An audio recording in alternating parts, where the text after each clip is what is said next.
자, 생명에서 맨 첫 단원 봅시다. 자, 맨 첫 단원은 이제 생물의 특성에 대해서 배워요. 자, 이게 뭔지 한번 볼게요. 오늘 배울 건 어렵지 않아. 자, 생물이라 그러면은 살아있는 것들을 생물이라 그러죠. 그래서 크게 사람, 또 동물, 식물, 그치? 이런 것들이 생물. 또는 하찮은 뭐 세균, 바이러스 이런 것도 생물이죠. 효원이 안경 안 꼈니 원래? 여기 잘 보여? 어? 보이긴 하는데. 잘 안 보이지 너. 지금 안 보이면 앞자리로 좀 와. 괜찮아요. 보여? 근데 렌즈는 껴가지고. 아, 렌즈 꼈어? 안 보이면 얘기하고. 자, 그래서 생물은 이제 살아있는 것들 얘기하는데, 자, 생물들은 어떤 특징을 갖고 있냐면은, 맨 처음 특징. 세포로 돼 있어요, 세포. 일반적으로. 세포로 안 돼 있는 것도 있긴 해요, 바이러스 같은 거. 너네 바이러스는 세포 구조가 아니거든? 그래서 뭐 코로나 바이러스나, 뭐 독감 바이러스나, 뭐 이런 것들은 세포 구조가 아닌데, 근데 대부분 다 세포로 되어 있어요. 그래서 세포의 뜻이 뭐지? 이거 중학교 때부터 많이 했는데. 뭐 생명체의 기본이 되는 단위다. 그래서 너네 사람 몸도 어떻게 돼 있어? 전부 다 이제 세포들로 돼 있잖아, 그치? 그래서 생명체를 이루고 있는 가장 조그만 거. 가장 조그만 거 요거 기본 되는 단위를 이제 세포라고 해요. 근데 이제 생명체 중에 단세포 생물이 있고요. 다세포 생물이 있는데 단세포는 말 그대로 뭐니? 생물이 세포 하나로 되어 있는 거. 네? 그래서 하나의 세포로 되어 있는 생물을 단세포 생물이라고 하죠. 사람은 단세포가 아니지. 사람은 다세포죠. 세포가 여러 개 있죠. 여러 개 생물, 여러 개 세포. 그럼 너는 생물 중에 단세포로 이루어진 생물이 뭐가 있을까? 이거 중학교 때도 한번 나오는데 혹시 기억나니? 단세포로 된 생물. 네? 오늘 왜 이렇게 다들 틀려도 되니까 책에 있잖아. 한 번씩 대답해봐 하는 속도로. 오늘 왜 선생님 처음 보는 거 같이 왜 그래? 서연이 뭐 오늘 처음 보고 나머지는 다 봤던 사람들인데. 단세포로 된 생물이 뭐가 있냐면은 이 책에 있는 같이 아메바 또는 집신벌레, 그 다음에 책에는 없지만 세균, 이런 것들이 이제 세포 하나로 구성되어 있어요. 그래서 단세포로 된 생물이 몇 가지가 없기 때문에 이 생물 종류는 좀 외워두도록 하세요. 네? 이거 단세포로 되어 있어. 그럼 세포 하나로 되어 있으니까 당연히 눈에 잘 안 보이죠. 그래서 현미경으로 관찰이 가능하고, 이런 아메바나 집신벌레 같은 경우에 보통 물속에서 이렇게 사는 미생물들이에요. 자, 그럼 다세포는 세포가 여러 개로 되어 있는 거. 그래서 대부분 뭐 동물, 식물, 네? 등등등. 사람도 마찬가지 다세포고. 사람은 동물에 들어가죠, 이제. 네. 자, 그리고 또 한 가지 알아둘 거는, 너네 다세포 생물들은 세포가 굉장히 많이 붙어 있는데, 이 다세포 생물마다 크기가 이렇게 좀 다르죠. 뭐 코끼리가 있고, 사람이 있고, 뭐 쥐가 있고, 이렇게 크기가 다 달라. 근데 생물 크기가 다르다라는 거는 세포 크기는 거의 비슷하거든. 근데 코끼리 같이 몸집이 크면은 이 생물 안에 뭐가 많다는 얘기예요? 세포 숫자가 많은 거지. 그래서 다세포 생물 같은 경우에 몸집이 클수록 뭐가 많다? 세포 숫자가 많다. 이것도 참고삼아 알아두고, 그러니까 몸집이 크던 작던 간에 세포 크기는 크게 차이가 없어요. 거의 비슷해. 그러니까 사람이 있는 세포나 코끼리에 있는 세포나 세포 크기는 거의 비슷한데 코끼리도 몸집이 엄청 크잖아. 그치? 그 말은 세포 숫자가 좀 많다. 네? 이런 얘기죠. 그리고 또 추가적으로 좀 알아둘 거는 세포가 너네 생물의 기본 단위라고 했는데 세포들이 여러 개 모이면은 조직이라는 얘기죠.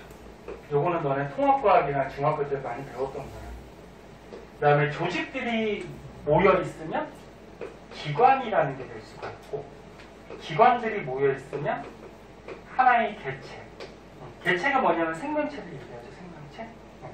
그래서 요게 이제 생명체를 구성하는 기본적인 뭐랄까 크기 순서. 그러니까 세포들이 모여서 조직, 조직이 모여서 기관, 기관이 모여서 개체. 물론 동물하고 식물이 약간 차이는 있어. 동물은 요 기관하고 개체 사이에 뭐 하나 더 있죠. 기관계. 다 알고 있지? 식물은 요 조직하고 기관 사이에 조직계라는 게 하나 더 있고. 근데 일반적으로는 이런 구성 단계를 이루게 된다. 네? 그래서 세포에서는 요 정도만 좀 알아두도록 하시고요. 시간 관계상 밑줄도 안 칠게요. 책에 있는 거 선생님이 정리해 준 거니까 마찬가지 카톡에 수업 끝나고 필기한 거 사진 보내줄 테니까 집에 가서 다시 한번 정리하시고요. 자, 그 다음 넘어갈게요. 필기 못한 사람 좀 이따가 집에 가서 하세요. 카톡 사진 보고. 그 다음은 너네가 통합과학에서 많이 배웠던 거 나오네. 물질 대사. 이거 1학기 때 한번 배웠죠.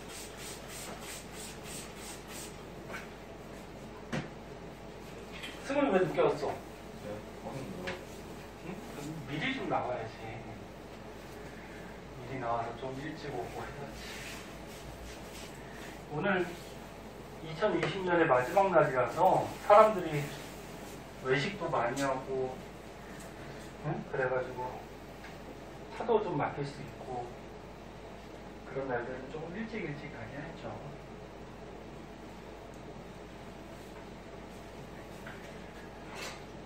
자, 그 다음 두 번째. 살아있는 생명체라 그러면 물질 대사를 해요. 통합과학 열심히 배웠던 사람은 기억날 거야. 물질 대사가 뜻이 뭐지? 살아있는 생명체 안에서 일어나는 여러 가지 화학 반응들. 죽어있는 물체는 화학 반응, 물질 대사라고 안 그래요. 살아있는 생명체에서 일어나는 화학 반응들. 크게 두 가지가 있었지. 동화작용하고 뭐 있어? 이화작용. 기억나? 응? 그래서 니네 동화작용이라 그러면 간단한 분자를 뭐라 그래? 저분자. 저분자가 너네 분자 덩어리가 이렇게 조그만 것들. 요 간단한 저분자를 복잡한 고분자로 이렇게 합성하는 반응을 이걸 뭐라 그래? 동화라 그러죠. 동화. 네? 그러니까 간단한 거를 결합을 시키죠. 결합을 시켜서 이렇게 큰 덩어리. 네? 복잡한 분자로 바꿔줘. 이거를 동화. 근데 요 조그마한 분자, 간단한 분자가 에너지가 어떻다 그랬지? 기억나나? 에너지가 작죠. 그러니까 당연히 크기도 작은 만큼 그 안에 물질도 적으니까 에너지가 작지. 그럼 큰 분자는 에너지가 어떻다 그랬지? 크죠. 그럼 동화는 에너지 작은 거를 큰 걸로 바꿔주니까 이때는 에너지를 어떻게 한다 그랬지? 흡수한다 그랬죠. 야, 저 분자가 에너지가 만약에 20이야. 응? 고분자가 에너지가 100이야. 그럼 얼마의 에너지를 흡수해야 돼? 80 흡수해야 되잖아. 그치? 그래서 동화작용이 일어날 때는 항상 에너지를 흡수하는 과정이 일어나요. 에너지 흡수하는 것을 다른 말로 흡열 반응이라고 이렇게 얘기하죠. 흡열. 네? 열 에너지를 흡수한다. 그리고 이런 동화작용의 대표적인 예가 뭐가 있니? 동화작용의 대표적인 예. 식물들이 하는 광합성. 좀 대답 좀 해봐. 광합성. 광합성은 너네 이산화탄소나 물 같은 거를 합성시켜서 뭘 만들어? 포도당. 그치? 뭐, 이산화탄소는 CO2고, 물은 뭐야? H2O지. 이런 간단한 문제를 에너지, 빛에너지를 흡수하죠. 빛에너지를 흡수해서 포도당으로 바꿔주는데, 포도당은 요거. 요게 포도당이지. 그래서 간단한 문제를 복잡한 문제로 바꿔주는 광합성은 동화작용. 또 통합과학에서 한번 배웠던 거 단백질 합성. 원래 단백질의 기본 단위가 뭐였지? 기억나나? 단백질을 쪼개면 가장 기본이 되는 단위가 나왔는데 이 중에 아무도 몰라? 단백질의 기본 단위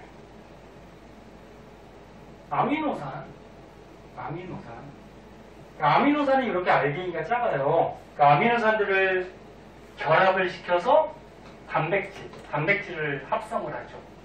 이것도 이제 동화작용이죠. 그럼 거꾸로, 야, 복잡한 고분자를 간단한 저분자로 분해하는 반응은 뭐라 그러지? 이화. 그죠? 그래서 니네 통합과학에서 배웠던 게 물화생지에서 또 조금씩 나와요. 복잡하게. 자, 이화. 그럼 이화작용을 할 때는 에너지가 큰 거를 작은 걸로 바꾸니까 이 과정에서는 에너지를 어떻게 하니? 방출하죠?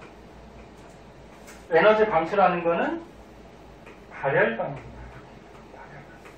발열. 모르는 거 있으면 적어두고.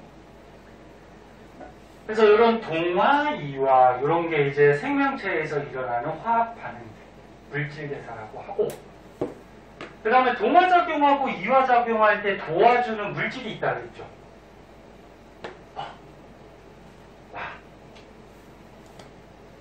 야, 동화작용, 이화작용을 빠르게 하게 도와주는 물질이 있었잖아. 뭐 활성화 에너지를 낮춰갖고, 효소. 네? 효소. 그래서 니네 효소가 들어가면은 이런 물질 대사를 빠르게 하도록 도와주더라. 효소를 다른 말로 생명체 안에서 작용하는 촉매라 그래서 생체 촉매 이렇게도 얘기하죠. 맞아요? 기억나? 네, 기억나야 돼. 이거 다 1학년 때 배웠단 말이야. 똑같은 내용입니다. 자, 그래서 지금까지 배운 거는 살아있는 생명체라 그러면 세포로 되어 있고, 그 다음에 화학 반응, 물질 대사를 생명체 안에서 해요. 그래서 지금 너네 몸속에서도 지금 동화작용, 이화작용, 물질 대사를 하고 있죠. 이화작용의 대표적인 건 뭐가 있을까? 소화. 음식 먹으면 어떻게 돼? 음식 알기가 크잖아, 그치? 근데 소화기관을 넘어가면서 자꾸 분해가 되죠? 그 다음에 세포 호흡.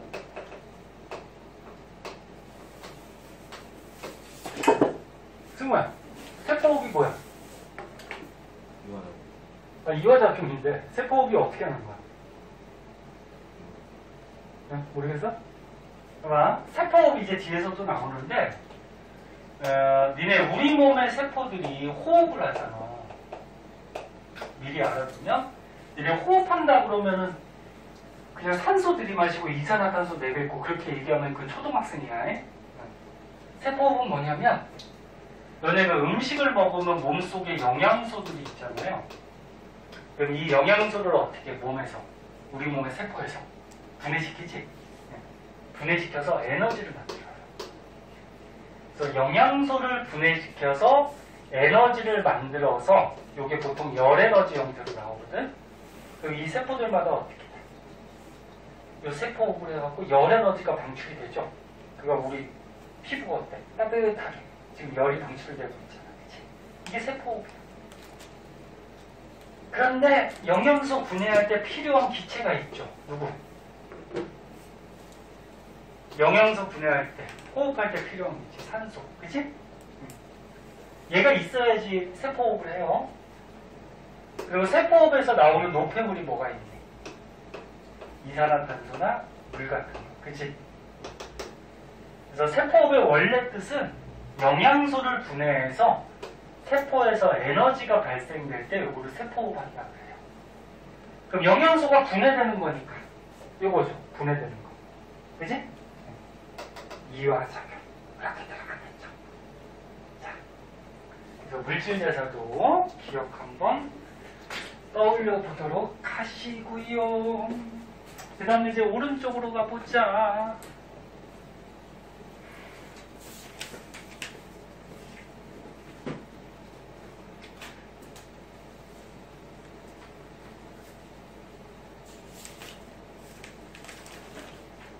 자, 오른쪽 페이지로 가시면은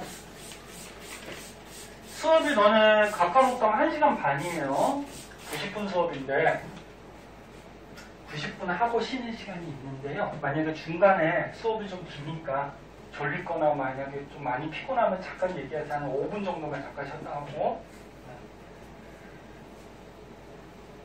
근데 이제 뭐 고등학교 2학년 정도 됐으니까 90분 수업은 할 수 있지 않나?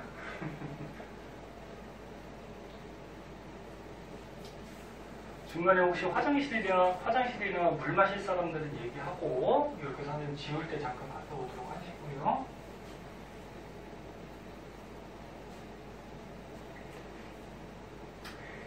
(2023년) 내일부터가 무슨 띠지? 혹시 아니? 올해가 무슨 띠였지? 얘는 띠 잘 모르나? 내년이 무슨 띠더라? 내년이 그러면 저기 무슨 해인지는 모르지 또. 선생님 찾아봐야 되겠네. 너네가 무슨 띠지? 개띠냐 너네? 아 그래서 그렇구나. 이게 개띠야? 그렇구나. 선생님은 말띠인데 개띠, 말띠. 개 중에서도 무슨 개 이런 거 있지 않냐? 뭐 미친 개띠 그런 거 이런 개띠 없어? 말띠는 뭐 있어요. 뭐 백말띠, 뭐 흑말띠 뭐 이런 게 있는데 개띠는 뭐 없냐? 없어요? 자, 보시고. 자, 생명체가 또 갖고 있는 특징 중에 자극에 대한 반응이라는 게 있어요. 생명체들은 자극을 주면 반응을 보여.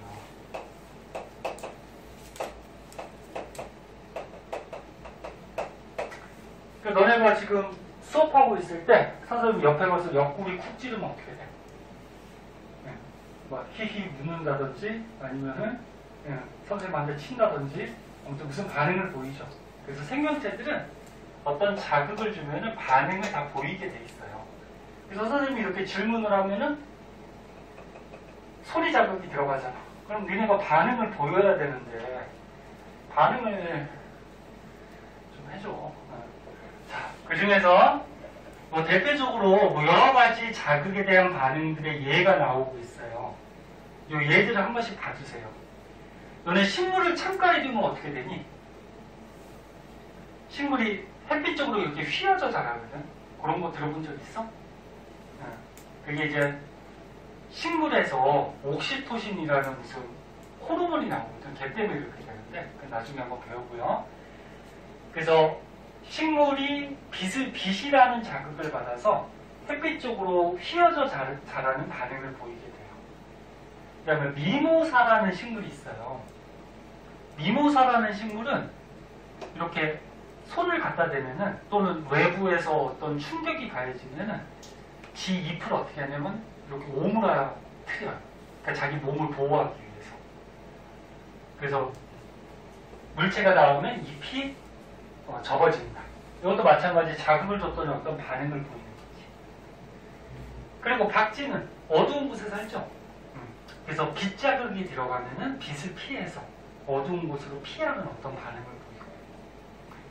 그 다음에 고양이뿐만이 아니고 사람도 마찬가지인데 밝은 곳에서는 어떻게 돼? 빛 들어가는 구멍 있죠, 눈에. 중학교 때 한번 배웠죠. 눈에 보면은 요 가운데 여기 빛 들어가는 구멍이 있어요. 이거 뭐라 그러지? 동공. 동공 옆에 여기에 뭐 홍채라는 거. 그래서 밝은 곳에서는 빛이 많으니까 이 동공이 클 필요가 없어요. 빛이 많으니까 빛이 조금만 들어가도 다 보이거든. 그래서 동공이 조그매지고 어두운 곳에 가면 어떻게 돼? 동공이 이렇게 커져요. 빛이 없으니까 눈에 빛이 많이 들어가겠죠. 그래서 극장같이 어두운 곳에 가면은 너네 동공 크기가 이렇게 커지는 현상들이 생기죠. 요즘도 뭐 재밌는 영화들 많은데 저거 맞니? 요즘 가장 1위가 누구냐? 아바타 아니야? 아바타 본 사람 있니? 아무도 안 봤어? 봐봐요. 재밌어요. 선생님은 저번에 야간에 갖고 밤에 11시인가 가가지고 한번 봤는데 영화가 3시간짜리라서 굉장히 길어요. 근데 재밌어. 원이 너네 태어날 때쯤에 나왔거든. 원 본 사람 있니? 아바타 원? 맞냐? 원이 나온 지가 12년 전인가? 아무튼 뭐 태어날 때는 아니다. 아무튼 그렇게 전에 나왔는데 원도 재밌고 원 안 본 사람은 한번 보고. 자, 그래서 이 동공 크기가 변하는 것도 뭐야? 빛이라는 자극에 대해서 어떤 반응을 보이는 거죠. 자, 그래서 생명체들은 자극을 주면은 어떤 반응들을 보이더라. 그리고 얘들 한 번씩 봐주시고. 그럼 뒤에 이제 문제 풀다 보면 알 텐데, 다음 중 생명체 특성이 다른 것은 요거 1번, 2번, 3번, 4번, 5번은 식물이 햇빛을 받아서 광합성한다. 그럼 5번이 다른 거지. 5번은 뭐야? 생명체 특성 중에 물질대사지, 물질대사. 맞니? 요거 4개는 자극에 대한 반응이고, 이렇게 얘들 가지고 나올 수 있으니까 알아두시고. 그 다음에 밑에 보면은 생명체는 항상성이라는 특성이 있어요. 자, 항상성이 뭔지 한번 보자.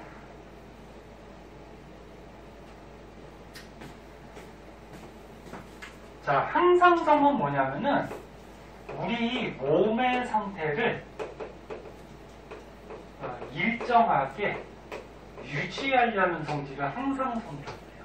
몸의 상태를 일정하게 유지. 그래서 너네 몸에서 뭐가 유지가 되지? 잘 안 변하는 거. 그렇지, 온도, 체온이 잘 안 변하죠. 너네 춥거나 덥거나 간에 체온이 36.5도 거의 일정하잖아, 그치? 체온이 일정하게 유지되는데 그걸 항상성. 또 혈당량. 혈당량이 뭐냐면 피 속의 포도당이야. 혈당량이 높아진 상태로 유지가 되면 당뇨병 걸려요. 그리고 너무 혈당량이 낮아지면은 사람이 기절해서 죽을 수도 있어요. 그래서 일정하게 유지가 되죠. 그 밖에 몸의 수분량. 물을 많이 마시면은 수분이 많으니까 어떻게 돼? 오줌 마렵죠. 그래서 오줌 싸야죠. 그 다음에 물이 너무 적으면은 니네 목말라서 또 난리치잖아. 얼른 또 물을 먹어야 되죠. 그래서 우리 몸의 수분량도 일정하게 유지가 돼서 몸의 농도가 유지가 되는데 몸의 농도를 3토압이다. 몸의 농도 3토압. 그 다음에 그 밖에 뭐 혈압 같은 것도 있는데 혈압도 일정하게 유지가 돼야 되죠. 근데 대표적으로 뭐 이런 것들이 몸속에서 유지가 되는데 그걸 항상성이라고 해요. 그래서 사람을 비롯해서 살아있는 생명체들은 몸 안에서 갑자기 변하면은 뭐 예를 들어서 체온이 갑자기 올라간다, 갑자기 떨어진다 그러면은 우리 몸에 있는 세포들이나 이런 여러 가지 기관들이 제대로 작용을 못해요. 그래서 일정하게 유지를 해줘야 돼요. 그런 거 항상. 그래서 더울 때, 야 더울 때 왜 땀이 나오니? 야 덥다는 건 무슨 얘기야? 몸의 체온이 어떻다는 거야? 체온이 올라가 있다라는 거지? 그럼 땀이 왜 나와? 피부에 땀이 나와서 땀이 물이잖아, 그치? 물이 나와서 물이 어떻게 증발하죠. 어? 증발할 때 몸에 있던 열을 어떻게 뺏어서 날라가지. 그래서 체온을 떨어뜨려 주는 거죠. 그래서 더울 때 땀이 난다거나 그 다음에 물을 많이 마시면 아까처럼 얘기했죠. 몸에 수분량이 너무 늘어나니까 오줌을 좀 빼줘야죠. 물을, 그지? 생명체들은 이런 또 항상성이라는 특징을 갖고 있다. 자, 그다음 발생. 발생이 뭐냐면 태어난다 그럽니다. 태어난다. 그래서 너네 사람으로 따지면 정자, 난자가 결합해서 수정난이 되죠. 그러니까 정자하고 난자 이런 거를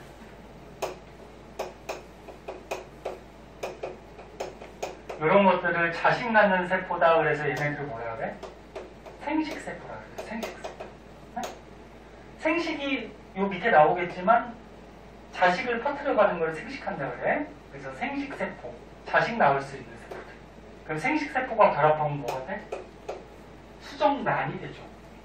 그럼 수정난이 자라서 사람으로 따지면 아기가 되죠. 이렇게 수정란이 자라서 하나의 생명체가 되는 과정을 발생한다고 합니다. 발생한다. 그래서 요 밑에 개구리 그림 나오죠? 개구리. 예? 그럼 개구리 알이 있어요. 개구리 알이 있어. 그럼 개구리도 동물이니까 개구리에도 정자가 있고 난자가 있어요. 암컷 수컷이 있겠지? 그럼 그 정자 난자가 얘는 체외 수정, 물속에서 수정을 하거든? 그래서 정자 난자가 물속에서 결합하면 개구리 알이 되죠. 그럼 그 알이 세포 분열을 통해서 자라게 되면은 뭐가 돼? 올챙이가 됐다가 올챙이가 자라서 뭐가 돼? 에? 개구리가 되잖아. 맞아? 그래서 요 알이 개구리가 될 때까지의 요 과정, 그러니까 개구리가 태어나는 과정, 요거를 발생 과정이라고 해요. 발생. 주의할 거는 개구리 알이 올챙이 될 때까지가 발생이 아니야. 그러니까 올챙이가 하나의 생명체가 아니잖아. 완전한 생명체는 뭐야? 개구리지. 많이? 네, 그래서 개구리 알이 개구리가 될 때까지 요 과정, 요걸 발생한다. 자, 그 다음 또 생명체는 생장을 하는데, 생장은 뜻이 뭘까? 있어봐. 생장. 무빈아, 생장의 뜻이 뭐지? 자라는 거야. 그리고 너네도 지금 음식 먹고 생활하다 보면 몸이 자꾸 커지잖아. 키도 자라고 살도 찌고, 그지? 그 몸이 커지는 현상이 생장이야. 근데 몸은 세포들이 분열을 해가지고 세포 숫자가 어떻게 돼? 증가를 하면 몸이 커지겠죠. 그래서 아까 전에 얘기했듯이 뭐 코끼리가 왜 크다 그랬어? 세포 숫자가 많아서. 그럼 코끼리도 조그맣을 때가 있을 거 아니야, 그치? 조금 새끼부터 이제 어떻게 돼? 몸속에서 자꾸 세포들이 분열해서 세포 숫자를 늘려가죠. 그래서 세포 숫자가 많아져가지고 몸이 자꾸 커지는 거죠. 그래서 여기까지만 다시 한번 정리하면 오늘 배운 건 되게 쉽잖아. 생명체가 갖고 있는 특징, 세포로 되어 있다, 물질 대사한다, 자극을 주면 반응한다, 항상성이라는 특징이 있다, 그 다음에 태어나고 자란다. 됐니? 그 다음은요, 밑으로 가시면은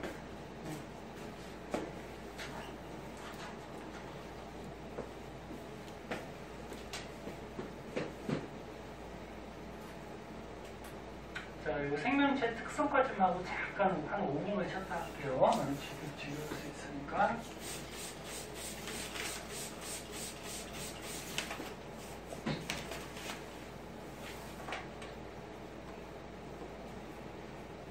자, 생명체들은 또 생식을 하는데, 아까 생식이 뭐라 그랬니? 아까 여기서 잠깐 얘기했잖아. 생식. 응? 생식. 선생님 말 빠르냐? 석환, 생식이 뭐야? 자식 낳는 거. 생식한다 그러면 자식 낳는다 그런 얘기야. 그래서 사람한테는 보통 잘 쓰진 않지만 사람이 생식한다 그러면 사람이 자식을 낳는다. 자손을 퍼뜨린다. 네? 이런 걸 얘기하죠. 야, 그래서 생명체들은 자식을 낳아서 자기 종족을 유지하잖아요. 그래서 자식 낳는 거, 이거를 생식한다. 그래서 여기 책을 한 번씩 읽어보세요. 생물의 종족을 유지하기 위해서 자신과 닮은 자손을 만든다. 이걸 이제 생식한다. 그래서 뭐 집신벌레가 아까처럼 단세포였니? 다세포였니? 집신벌레. 단세포였죠?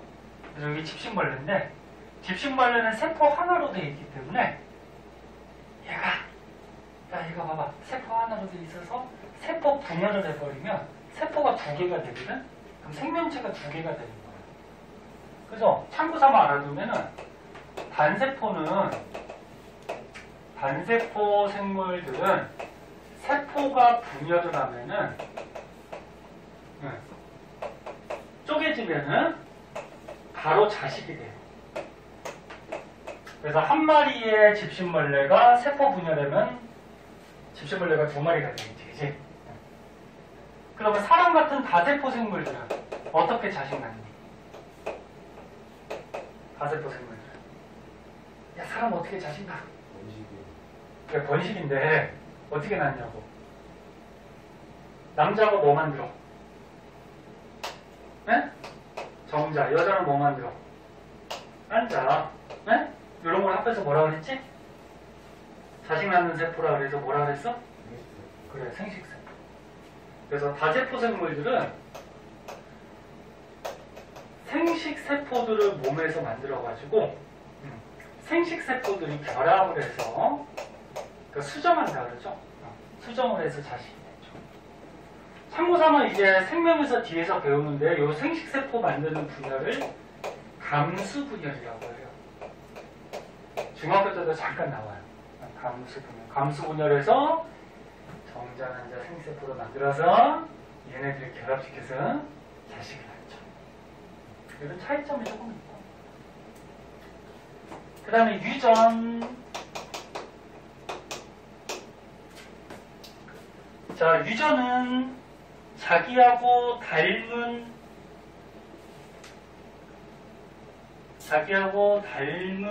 자손을 카드 좀 끄고 이거 보는 거. 그리고 자기하고 닮은 형질을 자손에게 전달하는 것을 유전한다 그러죠. 그래서 너네가 왜 그렇게 생겼어요? 아빠하고 엄마하고 너네들한테 이런 유전물질. 그래서 책에 써 있는 것 같이 어버이의 형질. 그러니까 부모, 어버이의 형질. 형질이 뭐냐면 쉽게 얘기해서 성질이야, 성질.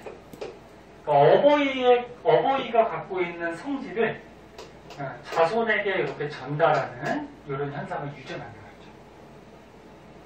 그래서 뭐 엄마가 정록생명이래. 근데 아들이 태어나.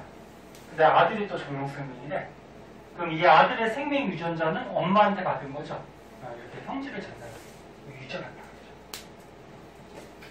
뒷장으로 한번 가보자. 자, 뒷장으로 가면은 적응과 진화라는 게 나와요. 적응, 그 다음에 진화. 적응하고 진화가 조금 비슷한 말인데,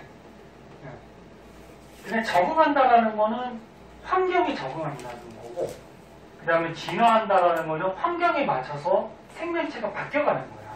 그러니까 둘 다 적응과 진화의 공통점은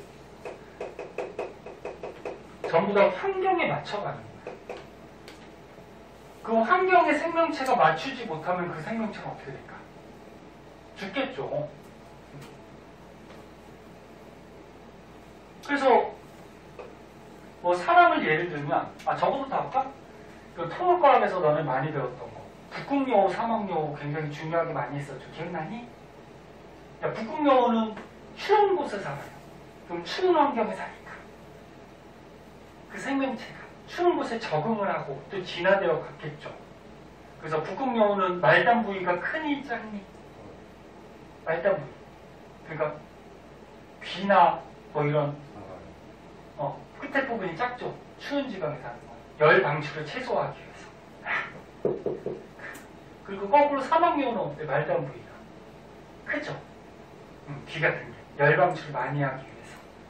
그래서 적응이나 진화나 비슷한 말로 환경에 따라서 이 생물이 맞춰가는 건데 차이점은 뭐냐면 적응은 단시간에 그러니까 단시간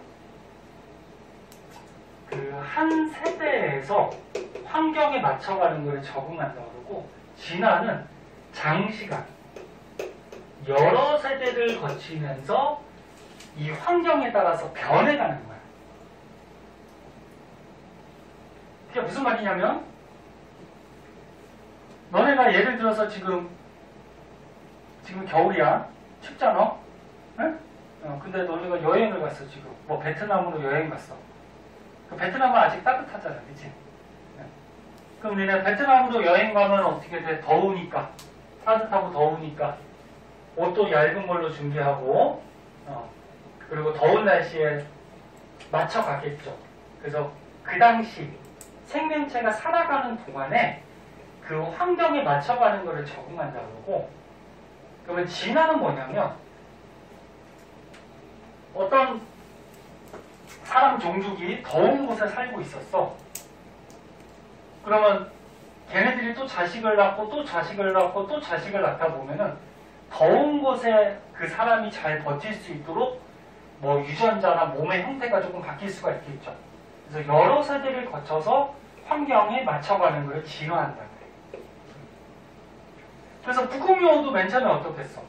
맨 처음에 추운 곳에 사니까 적응을 하다가 북극여우가 자식 낳고 자식 낳고 자식 낳다 보니까 여러 세대를 거치다 보니까 말단 부위가 자꾸 작아진 거지. 그 현재는 말단 부위가 작은 거지. 근데 거의 비슷하게 써요. 그래서 뭐 대표적인 예를 한번 봐봐. 가랑잎벌레라고 있어요. 자, 이거 좀만 더 봐. 좀만 더 봐.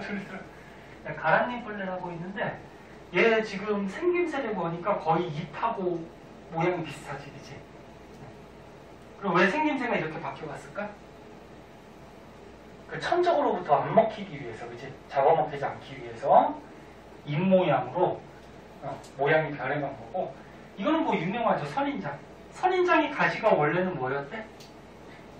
잎이었대죠. 그죠? 근데 너무 더운 곳에 사니까 잎을 통해서 물을 많이 증발시키면 안 되잖아. 그치?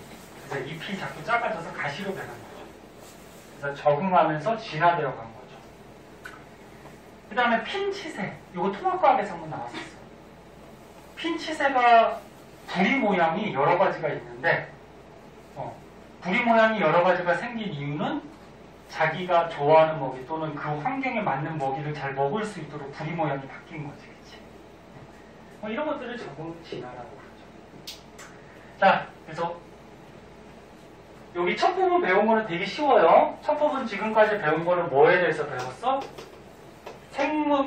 생물이 갖고 있는 특성. 다시 한번 외워보자. 봐봐. 생물이 갖고 있는 특성 뭐 있어? 세포로 되어 있다. 물질에서 한다. 자극을 주면 반응한다. 맞아? 자극을 주면 반응하고 항상성이라는 성질을 갖고 있다.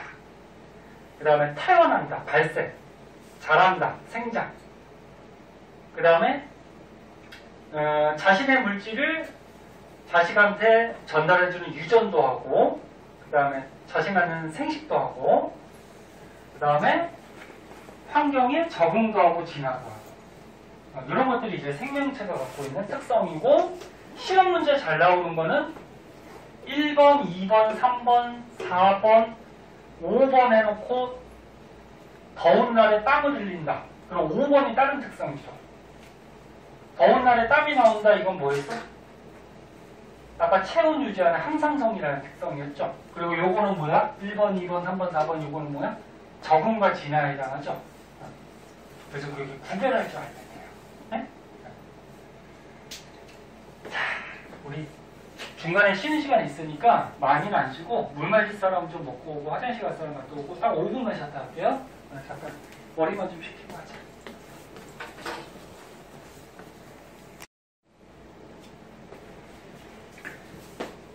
자, 생명체 특성에 대해서 좀 알아봤고요. 자, 거기 밑에 보면은 이제 바이러스라고 나와요. 바이러스. 지금 뭐 한 3, 4년 동안 코로나 바이러스 때문에 난리인데,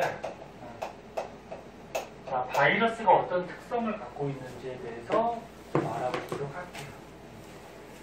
일단 바이러스는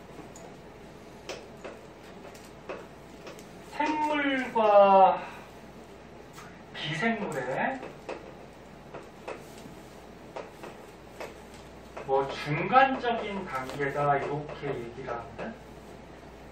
그러니까 살아있는 생물하고 살아있지 않은 비생물의 중간적인 단계다. 엄밀하게 얘기하면 살아있으니까 생물로 들어갔는데 비생물적 특성도 있다라는 거예요. 그래서 여기 표에 나온 것 같이 오른쪽 페이지에 있어요. 표에 나온 것 같이 바이러스는 생물적 특성하고 그 다음에 비생물적 특성을 둘 다 갖고 있는데, 아까 처음에 우리가 생물적 특성에서 배운 것 중에 생물들의 기본 단위는 뭘로 되어 있다 그랬어? 네? 세포로 되어 있다 그랬지? 네? 세포로 되어 있는데 얘는 세포 구조가 아니에요. 비세포 구조. 바이러스는 세포 형태를 갖고 있지 않아. 세포막도 없고. 그래서 여기 어디 그림이 밑에 나와 있을 텐데 얘는 세포막도 없고 그냥 껍질로 되어 있는데 무슨 껍질로 되어 있냐면 단백질로 된 껍질로 되어 있어요. 그리고 세포라 그러면은 그 안에 보통 핵이 있죠, 가운데. 핵도 없어요. 그래서 세포 구조를 갖고 있지 않다. 즉 생물적 특성을 갖고 있지 않다. 그 다음에 또 한 가지, 바이러스는 유전물질은 있어요. 너네 살아있는 생명체라고 그러면 유전물질 뭐를 갖고 있죠? DNA 또는 뭐 RNA 뭐 이런 거 갖고 있잖아, 그치? 들어봤니? DNA는 통합학에서 배웠잖아. 바이러스도 이런 유전물질은 갖고 있어요. 근데 둘 다 갖고 있진 않아. DNA 갖고 있는 바이러스가 있고 RNA 갖고 있는 바이러스가 있어요. 사람은 둘 다 갖고 있어요. 사람은 둘 다 갖고 있어서 그 통합과학 기억나나? 사람의 세포 안에 핵이 있었는데 요 핵 안에 두 가닥으로 된 DNA가 있고 요 안에 있던 유전물질을 다른 곳에 전달할 때는 한 가닥으로 된 RNA가 이 유전물질을 복사하는 거를 전사한다 그랬죠. 전사해서 뭐 이동시키고 이런 거 기억나니? 네. 그래서 사람 몸속에는 두 가지가 다 있는데 바이러스는 DNA만 갖고 있던지 RNA만 갖고 있던지. 그래서 요거를 DNA형 바이러스, 요거를 RNA형 바이러스 이렇게 얘기하거든. 둘 중에 하나만 가져요. 근데 유전물질은 있어. 유전물질이 있으니까 생물의 특성이 들어가요. 그 다음에 물질 대사를 해요. 동아리와 화학 반응들을 해. 그럼 요거는 아까 생물의 특성이 들어갔죠.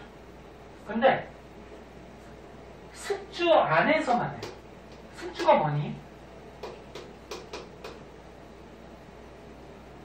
숙주가 뭐야? 얘가 살아가기 위해서 뭐 영양분이나 뭐 이런 거 뽑아 먹을 수 있는 그런 생물체를 얘기하죠. 옛날 영화 중에 뭐 이런 영화가 뭐가 있을까? 에어리언 니네 모르지? 너무 아니? 에어리언 모르지? 너무 오래된 영화. 그래서 얘가 살아가기 위한 생물이 필요해. 그래서 코로나 바이러스의 숙주는 누구야? 사람이죠. 그래서 얘가 살아가기 위한 생물, 이걸 숙주라고 하거든. 근데 얘가 물질 대사를 하는데 어디서만 해? 숙주 안에서만. 숙주 밖에서는 물질돼서 못해요.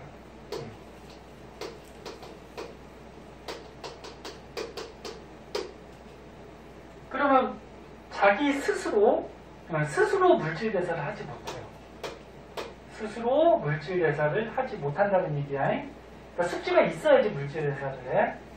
근데 여태까지 배웠던 거는 숙주가 있던 없던 생명체라 그러면 자기 스스로 물질대사를 하잖아. 그치? 그래서 숙주 안에서는 일단 물질대사를 하기 때문에 생물적인 특성은 갖고 있지만 숙주 밖에서는 스스로 하지 못해요. 그래서 이거는 비생물적으로 속해요. 그리고 바이러스들은 자기 자식들을 퍼뜨려 가요. 자기 자식들을 퍼뜨려 가는데 아까 자식 낳는 거를 뭐라 그랬지? 생식이라고 그랬죠. 근데 바이러스는 생식이라는 말을 안 써요. 왜 그러냐면은 바이러스는 뭐 생식 세포를 만들지도 않죠. 바이러스가 뭐 앙코스콧이 있어? 없죠. 그냥 바이러스 자체 내에서 유전물질을 숙주한테 심어가지고 거기서 똑같은 바이러스를 막 만들어내거든. 그래서 생식한다라고 얘기하지 않고 증식한다라고 얘기해요. 퍼뜨려간다. 아무튼 자식을 낳는 작용을 해요. 그럼 이제 생물적인 특성을 갖고 있어요. 그리고 바이러스도 진화한다라고 얘기해야 될까? 그 환경에 맞춰서 변이가 일어나. 그래서 코로나 바이러스도 어떻게 돼? 맨 처음에 발생한 바이러스보다 지금 현재는 바이러스가 종류도 많아지고 유전물질도 바뀌었지. 왜? 맨 처음에 생겨난 바이러스를 사람들이 죽이려고 이제 주사도 맞고 뭐 약도 먹고 자꾸 치료하다 보니까 몸속에서 자라던 바이러스가 어떻게 돼? 그 환경에 적응을 하면서 변해간 거죠. 그래서 변이 같은 것도 일어나요. 그 중에서 뭐 여기 돌연변이라고 나와 있는데 돌연변이는 돌연이 무슨 말이야? 갑자기, 그지? 갑자기 변하는 돌연변이도 나타나고 변이들이 나타난다. 그건 생물이 갖고 있는 환경에 대해서 적응을 하면서 진화해버리는 거죠. 이것도 생물적인 요소가 되죠. 그리고 여기 핵산이라는 말이 나오는데 요거 유전물질을 다른 말로 핵산이라고 해요. 유전물질, 요거 핵산. 자, 그래서 바이러스는 유전물질이 있고 숙주 안에서는 요거 쓰면 안 되겠다. 미안해. 숙주 안에서는 물질 대사를 할 수 있는데 숙주 밖에서 스스로는 못해요. 그리고 증식, 자식들을 퍼뜨리고 변해가요. 이건 생물적인 요인. 그 비생물적인 요인은 세포구조가 아니야. 세포구조가 아니고 스스로 물질에서 못하고 뭐 이런 것들이 비생물적 요인. 그래서 요거 생물적 요인과 비생물적 요인 요거 나눌 줄 알아야 되고 바이러스 특징점 알고 계셔야 되고 그럼 이제 한 가지 추가적으로 좀 더 알아둘 거는 이 바이러스를 이제 어떻게 발견을 했냐면은 요의 실험이 하나가 나와요. 바이러스의 발견 그래가지고 이거 쓸 게 있으니까 이거 지우고 넘어갈게요.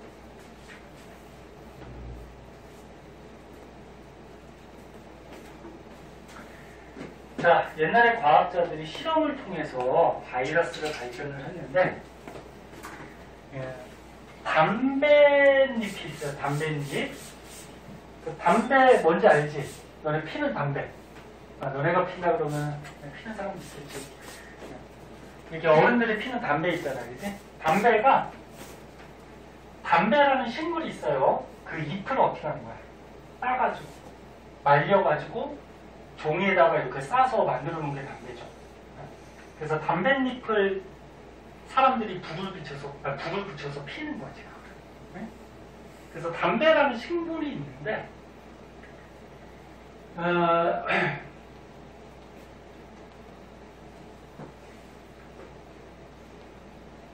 그 담배 식물 잎에서 잎이 아무튼 이렇게 생겼다고 하자니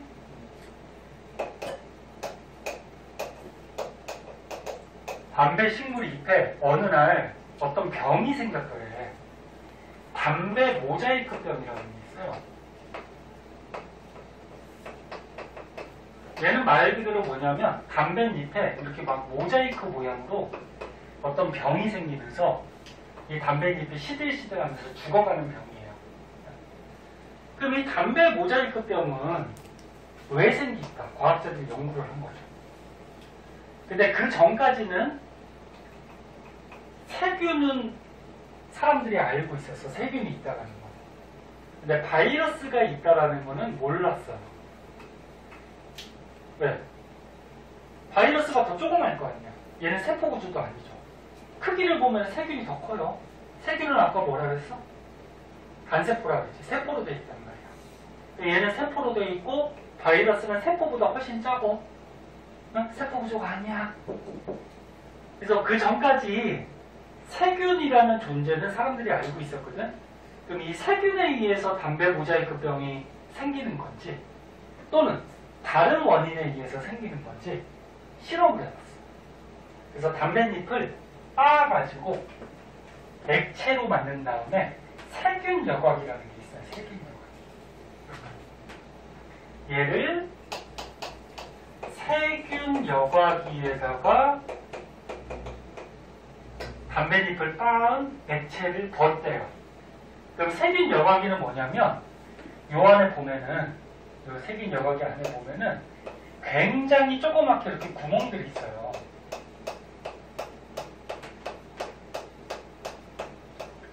여과가 뭐야? 여과? 통과가 된다는 거지. 그럼 세균 여과기는 여기다가 요 담뱃잎을 빻아서 만든 액체를 담뱃잎의 즙을 부으면은 요 구멍을 통해서 구멍이 너무 미세하게 뚫려져 있어요. 되게 작아요. 그래서 여기에 세포로 된 세균들은 걸려요. 세균은 밑으로 떨어지질 않아. 그러니까 말 그대로 세균을 여과시킨다, 걸러준다 그런 얘기예요. 걸러준다. 네. 그래서 담배 모자이크병에 걸린 이 담뱃잎을 빻아가지고 즙을 만들어서 여기 세균 여과기에다 넣었더니 세균은 빠져나가지 못해. 그럼 만약에 담배 모자이크병이 세균 때문에 발생한 거라고 하면은, 잘 보세요. 세균 때문에 발생한 거라고 하면은 요 즙에 세균이 있을 거 아니야. 맞아? 그럼 여기다 부으면은 세균은 어떻게 돼? 걸리겠지. 그 요 밑에 여과에게는 세균이 있어 없어? 여기는 없겠지. 맞니? 근데 요 여과액을, 세균 여과액을 정상적인 건강한 담뱃잎에다가 묻혔더니 담배 모자이크병이 또 생기더래요.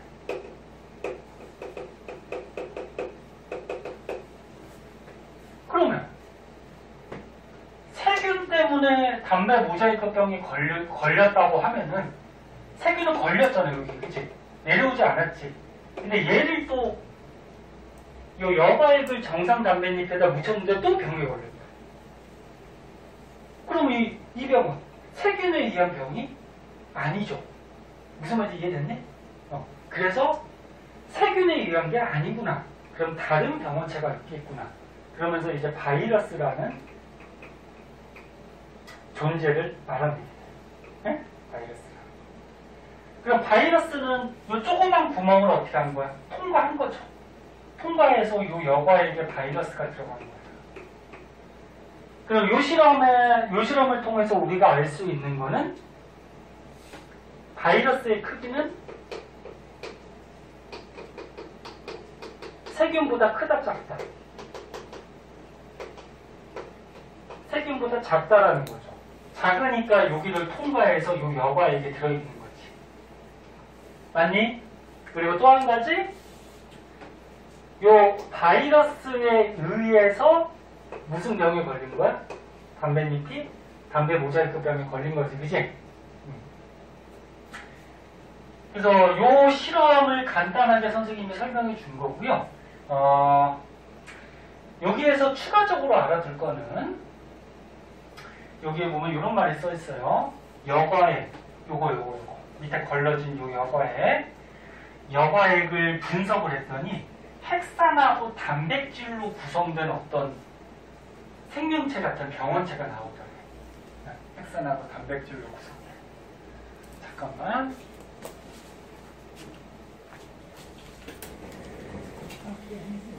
잠깐만 좀 보겠는데 손이 아직 안 들어가지고. 네. 꾸준히.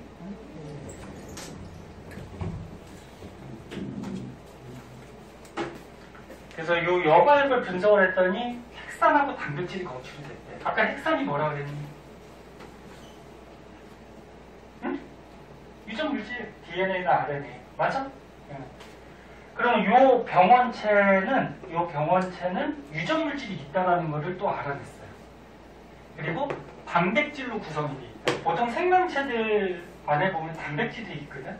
우리 몸의 세포들도 뭘로 되어 있어? 단백질 성분이 굉장히 많죠.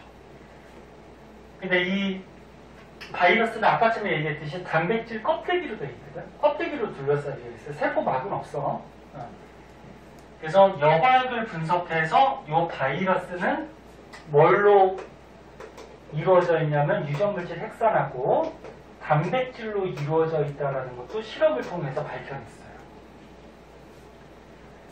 그 다음에 추가적으로 밑에 거 한 번 더 보면 여기서 얻은 요 병원체를 인공배지는 뭐냐면 사람이 일부러 얘를 키우는 요 공간을 배지라 그래. 인공배지에다 넣었더니 증식을 하지 않았대. 그럼 이 말은 무슨 말이야? 지 스스로는 살 수가 있다 없다? 없다라는 거야. 그러니까 지 스스로는 살아가지고 자식을 퍼뜨릴 수 없다라는 거야. 그럼 아까 처음에 바이러스의 특징 중에 뭐가 있었어? 숙주 밖에서는 어떻게 된다 그랬어?